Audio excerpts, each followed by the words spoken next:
요즘 교회가 난리 갈수록 바뀌고 있습니다. 전문 보셨죠? 전문. 좀 멋있게 바뀌었어요. 우리 후문에도 지금 보니까 거의 공사 거의 마무리돼 가고 있는데, 야, 이렇게 멋진 모습으로 교회가 바뀐 거 보니까, 야, 이렇게 참 늘 그대로 있을 줄만 알았는데, 이게 또 교회가 새롭게 바뀌는 모습을 보면서 우리의 영혼도 좀 바뀌어야 되지 않겠나. 이 하이델베르크 교리문답을 배우면서 사실 우리가 몰랐던 부분들도 알게 되고, 또 그 복음에 있어서도 복음이 이렇게까지 깊고 풍성하다는 것을 우리가 깨달았을 것 같습니다. 그러니까 우리가 알면 알수록 하나님에 대한 우리의 마음도, 그리고 우리의 신앙도 점점 바뀌어서 하나님이 기뻐하신 모습으로 변화되는 저와 여러분들이 다 되었으면 좋겠습니다. 오늘은 예수님의 비하, 예수님의 낮아지심에 대해서 함께 말씀을 나누고자 합니다. 예수님께서 이 땅에 육신을 입고 이 땅에 내려오셔서 어디까지 낮아지셨냐 하면은 십자가의 고난을 받으셨을 뿐만 아니라 죽으시고 장사되셨고 음부에까지 내려가셨습니다. 사도신경에는 음부에 내려갔다는 부분이 없습니다. 그런데 우리가 나중에 배우게 될 요리문답 44문에 보시면 음부에까지 내려갔다고 말씀하고 있습니다. 우리가 이번 주에 배울 16주일 교리문답은 주님의 십자가의 죽음을 아주 구체적으로 설설하고 있습니다. 예수님께서 죽으셨고 장사되셨고 음부에까지 내려갔다, 그렇게 이야기하고 있습니다. 그만큼 예수님의 죽음이 중요하기 때문입니다. 예수님께서 십자가에서 죽으셨을 때 이 곁에서 처음부터 끝까지 다 지켜본 백부장이 이런 고백을 했습니다. 그는 실로 하나님의 아들이었도다. 그때 예수님은 이미 십자가에서 죽은 상태였습니다. 그 전에 지진을 비롯한 엄청난 자연 현상이 있었지만 그 십자가에서 죽어 있는 그 시체를 보고 그는 실로 하나님의 아들이었다 고백하는 것은 대단한 믿음입니다. 이것은 도마가 부활하신 주님의 손과 발을 직접 눈으로 확인하고 나의 주, 나의 하나님이라고 고백한 것과는 다른 것입니다. 누구라도 부활하신 주님을 만났다면 그런 고백을 할 수 있습니다. 그런데 십자가에 매달려 죽으신 주님을 보면서 하나님의 아들이라고 고백하는 것은 결코 쉬운 일이 아니라는 것입니다. 이 백부장은 하나님의 아들이 죽을 수도 있다는 것을 처음으로 믿은 사람이었습니다. 이 백부장의 믿음이 오늘 요리문답 40문에 그대로 나타나 있습니다. 요리문답은 그리스도의 죽음을 가리켜서 하나님의 아들의 죽음이라고 명백하게 표현하고 있습니다. 40문입니다. 우리 40문 함께 읽도록 하겠습니다. 시작. 그리스도는 왜 죽으시기까지 낮아져야 했습니까? 답을 볼까요? 다 같이 읽겠습니다. 시작. 하나님의 공의와 진리 때문에 우리의 죄값은 아들의 죽음 이외에는 달리 치를 길이 없습니다. 보시면 그리스도가 왜 죽으시기까지 낮아지셔야 했습니까? 라는 질문을 하고 있습니다. 그러면 당연히 그 대답도 그리스도의 죽음 이외에는 라고 이야기를 해야 되는데, 답을 보시면 하나님의 아들의 죽음 이외에는 달리 치를 길이 없다고 말을 하고 있습니다. 그리스도라고 물었는데 답은 하나님의 아들이라고 대답하고 있습니다. 하나님의 아들이 죽었다는 것을 강조하고 있다는 것입니다. 이것은 예수님의 신성을 강조하는 것입니다. 성경은 모든 사람이 다 죄를 범하였기 때문에 어떤 사람도 다른 사람을 대신해서 죽을 수 없다고 가르칩니다. 어차피 그 사람도 죄인이기 때문에 내가 다른 사람을 대신해서 죽을 수 없다는 것입니다. 여러분, 만약에 제가 죄가 없다고 한번 생각해 보시기 바랍니다. 제가 죄가 없습니다. 하늘을 우러러 한 점 부끄러움이 없는 그런 삶을 살았어요. 진짜 그런 게 아니고 죄가 없다고 만약에 제가 죄가 없다고 가정을 한다면 제가 죄가 없기 때문에 저는 다른 사람을 대신해서 죽어줄 수 있습니다. 제가 죄가 없으니까. 대신에 단 한 사람을 위해서만 죽을 수 있습니다. 왜냐하면 우리 인간은 유한한 존재이기 때문입니다. 한 사람밖에는 못 살립니다. 그런데 우리 하나님의 아들은 신성이 충만하시기 때문에 단 한 사람이 아니라 모든 인류의 죄를 다 짊어지실 수 있다는 것입니다.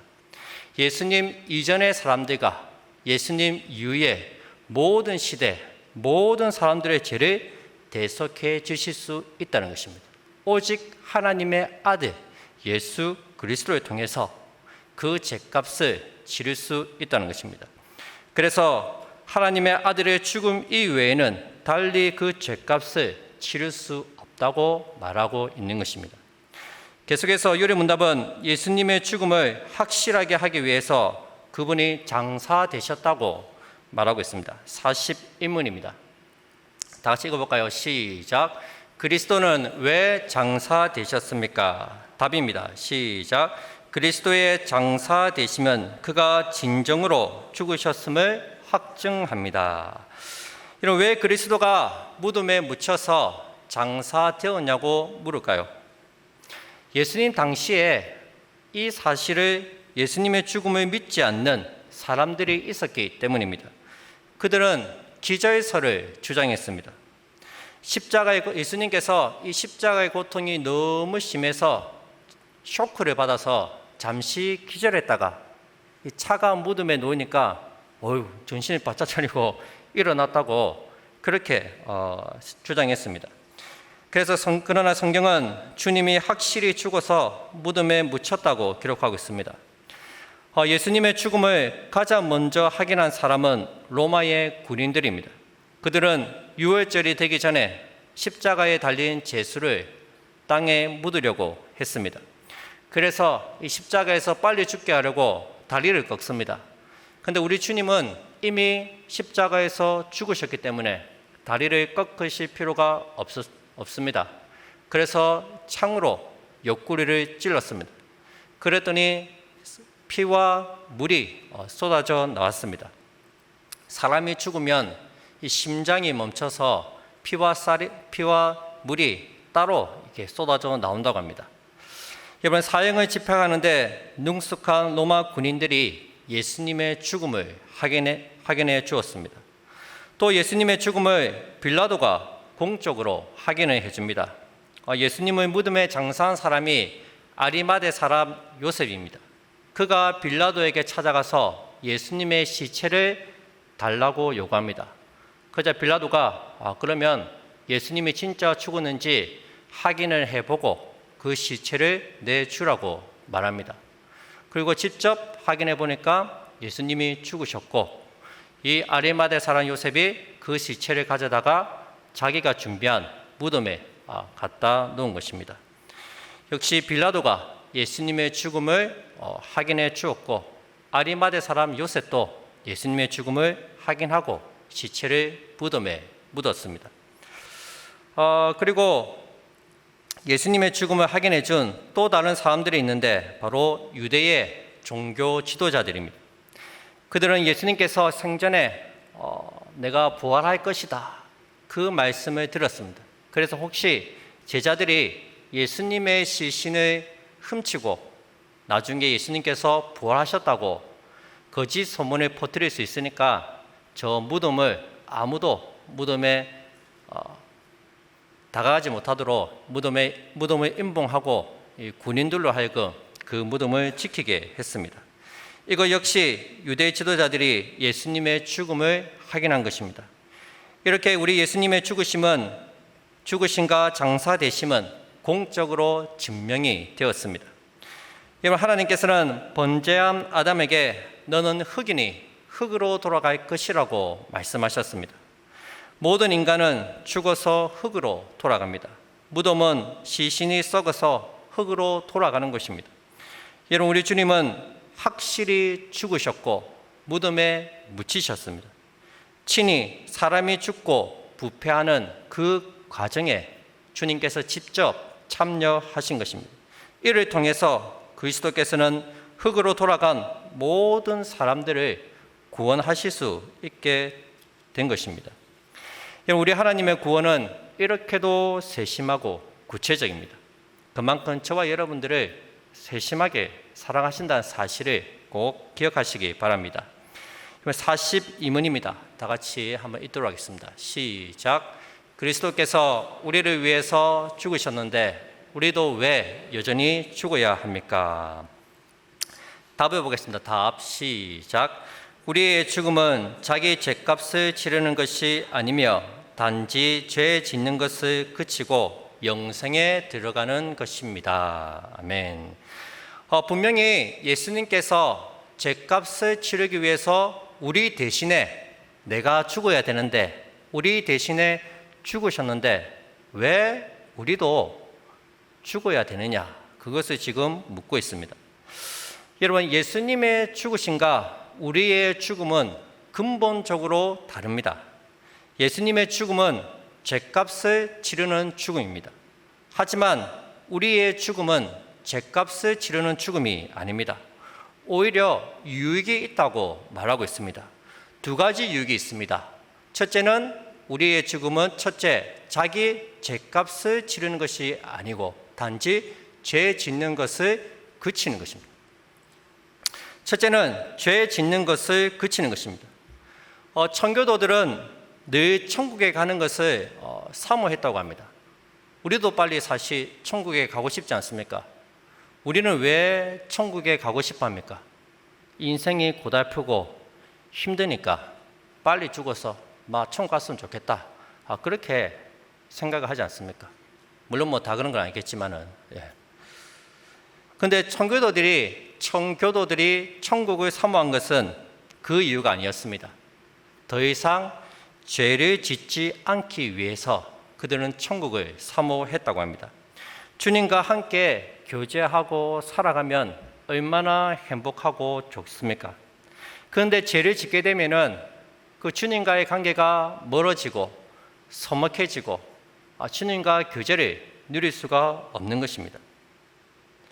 주님과 즐겁게 교제하고 싶은데 늘 이 죄가 주님과 우리 사이를 방해하는 것입니다.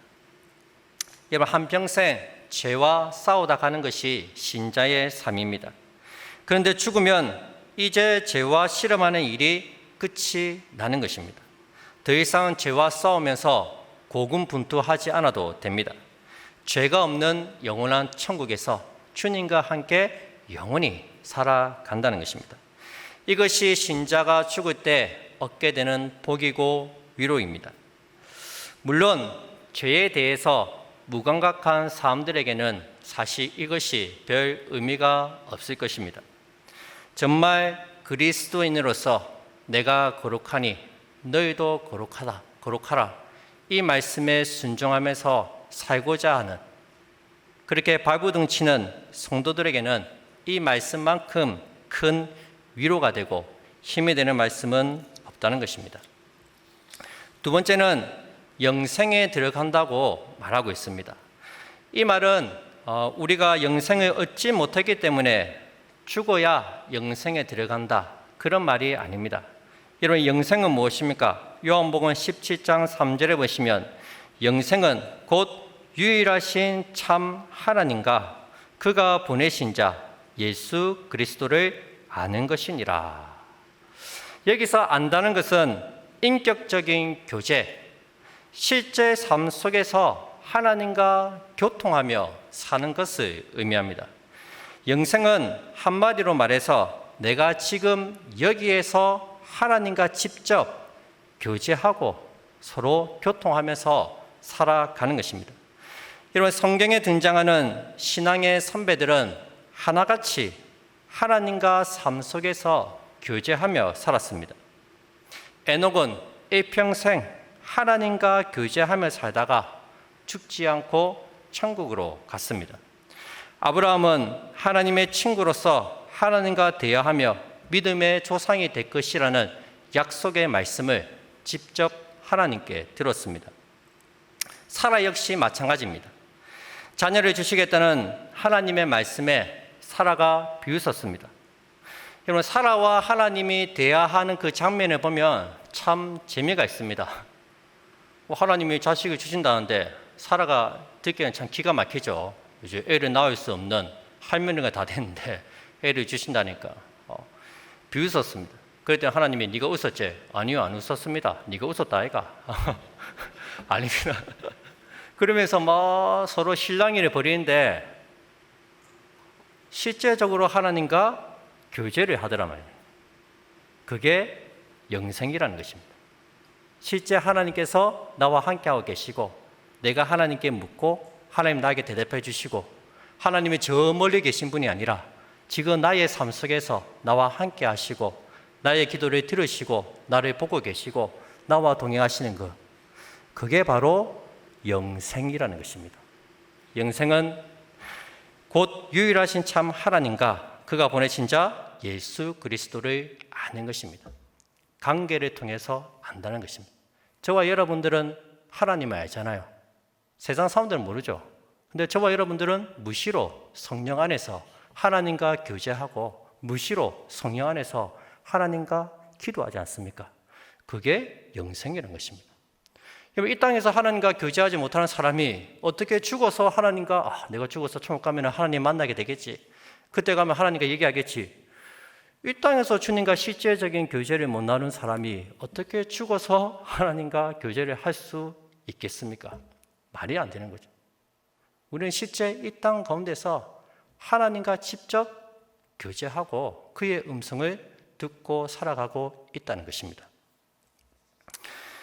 여러분들은 어떻습니까? 이 땅에서 정말 하나님과 교제하며 살고 있습니까? 실제 주님이 여러분 곁에 계시고 여러분들의 말을 듣고 계시고 여러분들의 기도에 응답하시고 여러분들의 답답한 그런 마음들을 주님이 알고 계시고 이야기를 하고 계십니까? 그게 영생입니다. 저와 여러분들은 영생의 삶을 이 땅에서부터 살아가는 것입니다. 여러분, 우리가 이 땅에서 죄를 그치고 주님과 영원한 교제를 나누기 위해서는 죽어야 합니다. 옛 사람이 죽고 새 사람으로 다시 태어나야 합니다.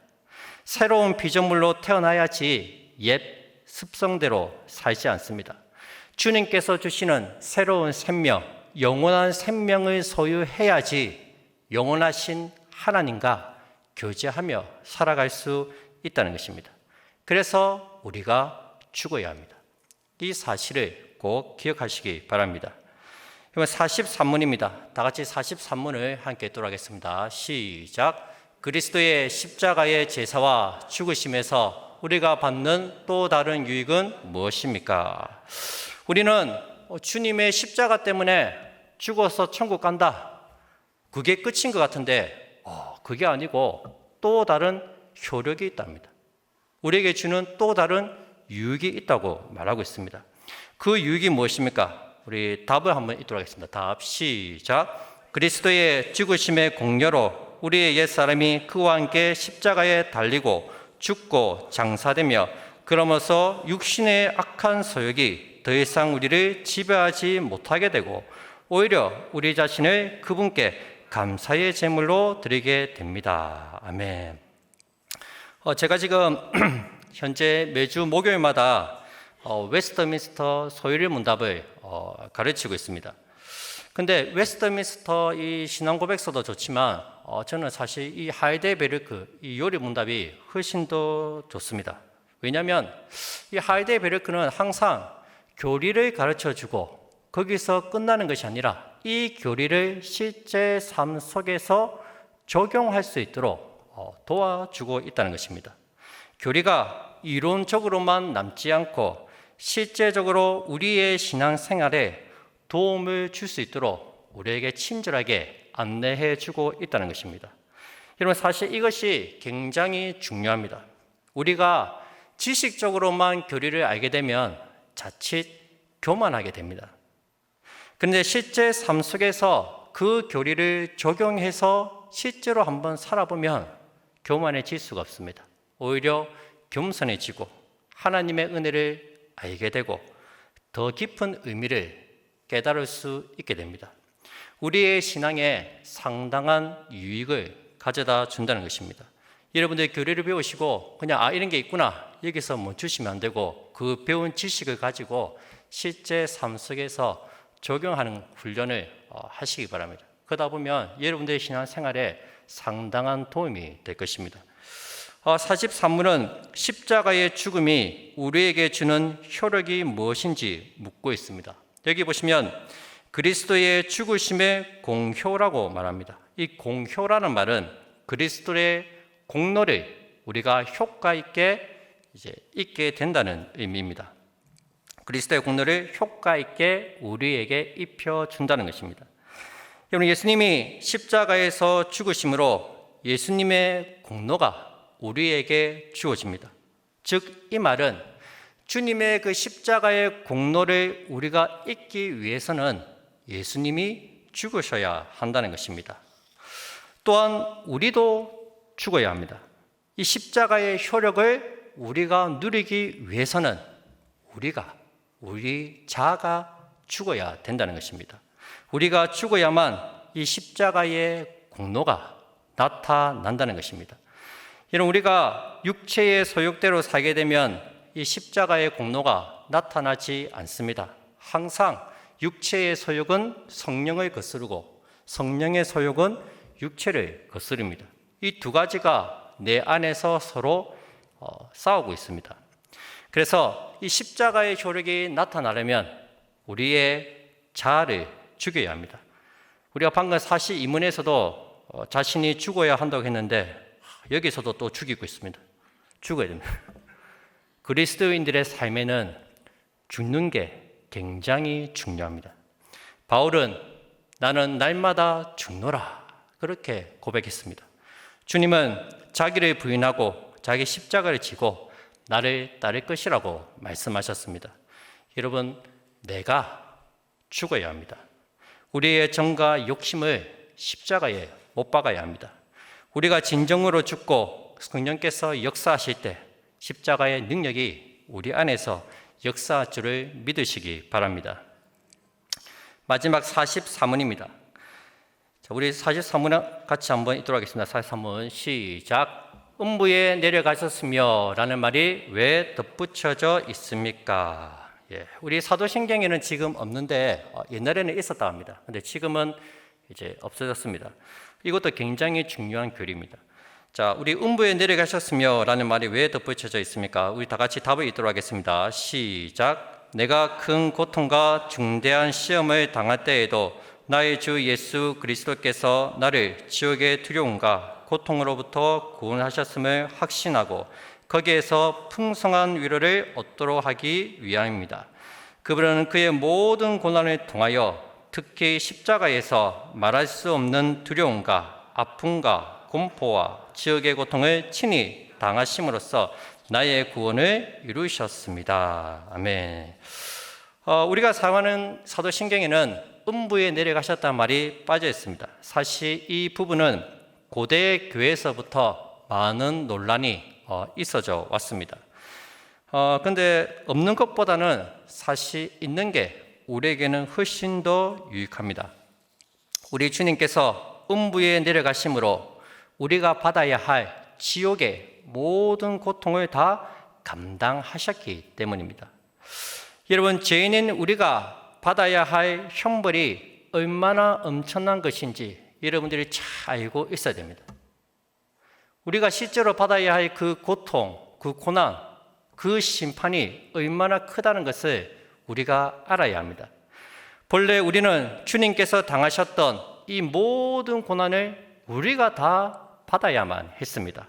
십자가에서 말할 수 없는 두려움과 공포와 아픔을 다 우리가 받아야만 하는 것입니다. 그런데 그게 다가 아닙니다. 십자가에서의 고통, 그게 끝이 아니고 지옥에서도 말할 수 없는 두려움과 고통을 받아야만 한다는 것입니다. 그 모든 끔찍한 고통을 우리 주님께서 친히 다 감당해 주셨다는 것입니다. 주님은 율법 아래에서 태어나실 때부터 십자가에서 저주의 죽음을 당하실 때까지 모든 고통을 다 감내하셨습니다. 동정녀의 몸 안에서 잉태되시고 이 땅을 사시고 십자가에서 죽으시고 무덤에 묻히시고 음부에까지 지옥에까지 내려가셔서 우리의 모든 죄와 고통과 아픔을 친히 다 감당하셨습니다. 잉태에서 무덤에 묻힐 때까지 하나님의 직노를 감당하셨고 우리의 모든 죄를 다 덮어주신 것입니다. 이것이 얼마나 큰 은혜이고 우리에게 얼마나 큰 위로가 됩니까? 내가 태어난 순간부터, 아니 엄마 뱃속에 있는 잉태된 순간부터 짓게 되는 모든 죄와 태어나서 살아가고 죽고 십자가에 못 박히고 지옥에까지 가서 감당하는 모든 고통을 우리 하나님이 다, 우리 주님이 다 감당하셨다는 것입니다.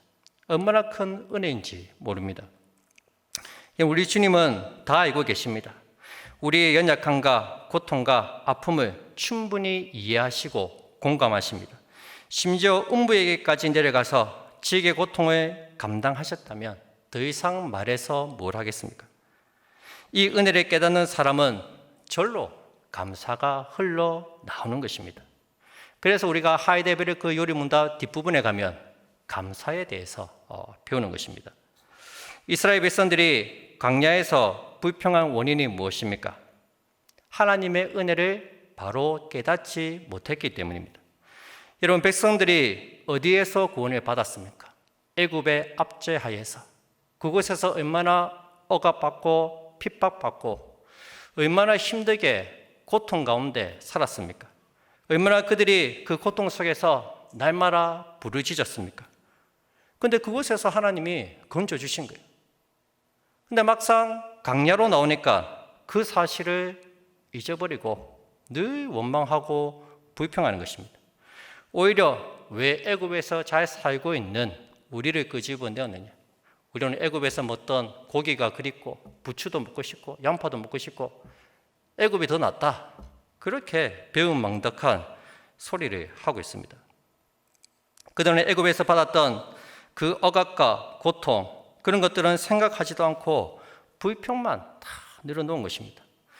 여러분, 그러나 똑같이 애굽에서 나왔지만 모세와 여호수아와 갈렙은 애굽의 포악으로부터 구원해 주신 그 하나님의 은혜를 늘 기억하고 있었습니다. 생활의 불편함은 얼마든지 감수할 수 있었습니다. 그들은 결코 원망하거나 불평하지 않았습니다. 여러분, 우리 주님께서 우리를 어디에서 구원해 주셨습니까? 하나님의 무서운 심판으로부터, 십자가의 고통과 아픔, 지옥의 고통으로부터 저와 여러분들을 구원해 주셨습니다. 그런데 어떻게 이 광야 같은 세상에 살면서 조금 불편하다고, 조금 힘들다고 하나님을 원망하고 불평할 수 있겠습니까? 광야에서 고통이 있고 굶주림과 배고픔, 참 고단함이 있지만 그래도 우리를 구원해 주셨다는 그 사실 하나만으로도 우리가 얼마든지 하나님을 찬양하고 감사할 수 있지 않겠습니까? 우리를 그 지옥의 무시무시한 고통에서부터 건져주신 그 하나님의 놀라운 은혜를 항상 기억하시기 바랍니다. 그 크고 놀라우신 하나님의 은혜에 비하면 이 땅에서 잠시 겪는 고난과 고통은 아무것도 아닙니다. 하나님께서는 능히 감당할 수 있는 시험만 주신다는 사실을 기억하시고 날마다 자기를 죽이고 감사와 찬양으로 하나님께 영광 돌리는 우리 모든 성도님들이 다 되시기를 주님의 이름으로 축복드립니다.